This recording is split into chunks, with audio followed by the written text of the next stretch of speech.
അങ്ങനെ സംഭവബഹുലമായ എൻ്റെ delivery story അവസാന ഘട്ടത്തിലെത്തിയിട്ടുണ്ട്. ആ ഒരു ഒബ്സർവേഷൻ റൂമിൽ മണിക്കൂറുകളോളം സ്പെൻഡ് ചെയ്തതിന് ശേഷം എന്നെ റൂമിലേക്ക് ഷിഫ്റ്റ് ചെയ്തിട്ടുണ്ടായിരുന്നു. റൂമിലെത്തി കുറച്ച് കഴിഞ്ഞപ്പോൾ തന്നെ കുഞ്ഞിനെ കൊണ്ടുവന്നിട്ടുണ്ടായി. അൽഹംദുലില്ലാ ബോയ് ബേബി ആയിരുന്നു. കുഞ്ഞിനെ ഇങ്ങനെ അടുത്തുകൊണ്ട് കിടത്തിയിട്ടുണ്ടെങ്കിലും എനിക്ക് ശരിക്കും അവനെ ഒന്ന് കാണാനോ ഒന്ന് എടുക്കാനോ പാല് കൊടുക്കാനോ ഒന്നും പറ്റുന്നുണ്ടായില്ല. അഫയെ കൊണ്ട് വീഡിയോ എടുപ്പിച്ചിട്ടാട്ടോ ഞാൻ അവൻ്റെ മുഖം ഒന്ന് അടുത്ത് കണ്ടത്. എപ്പിഡ്യൂറലിൻ്റെ നീഡിലുള്ളിലുണ്ടായിരുന്നേ. സോ അത് റിമൂവ് ചെയ്യുന്നവരെ എനിക്ക് ഇരിക്കാനോ അല്ലെങ്കിൽ ഒന്ന് അനങ്ങാൻ പോലും പറ്റില്ലായിരുന്നേ.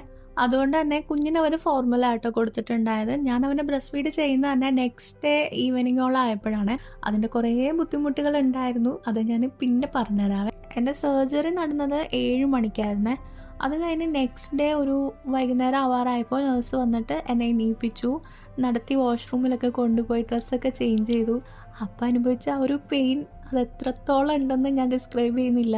എന്നാലും സി സെഷൻ കഴിഞ്ഞിട്ടുള്ളവർക്കൊക്കെ ഏകദേശം ധാരണ ഉണ്ടാവും. പിന്നെ കുഞ്ഞിനെ കെട്ടിക്കഴിയുമ്പോൾ പകുതി വേദനയൊക്കെ നമ്മൾ അങ്ങോട്ട് മറക്കും. എന്തായാലും അൽഹംദുലില്ലാ അധിക ദിവസമൊന്നും ഹോസ്പിറ്റലിൽ കിടക്കേണ്ടി വന്നില്ല. വിത്തിൻ 48 hours ഞങ്ങൾ ഡിസ്ചാർജ് ചെയ്തിട്ടോ. മൺഡേ ആയിരുന്നു ഡെലിവറി. എന്നാൽ വെനസ്ഡേ ഈവനിങ്ങോടുകൂടി ഡിസ്ചാർജ് ചെയ്തിട്ടുണ്ടായി. വീട്ടിലവിടെ എല്ലാവരും ഞങ്ങൾ വരുന്ന ഇങ്ങനെ കാത്ത് വെയിറ്റ് ചെയ്തിരിക്കുകയായിരുന്നേ. ആ ഒരു മൊമെൻ്റൊക്കെ ഭയങ്കര പ്രഷ്യസ് ആയിരുന്നു. ഭയങ്കര ഹാപ്പിയായി. അൽഹംദുലില്ലാ എൻ്റെ ഇവ ആഗ്രഹിച്ച പോലെ തന്നെ അവൾക്കൊരു കുഞ്ഞനിയനെയും കിട്ടി. ഇനി ബാക്കി വിശേഷങ്ങളൊക്കെ അടുത്ത വീഡിയോയിൽ പറയാം.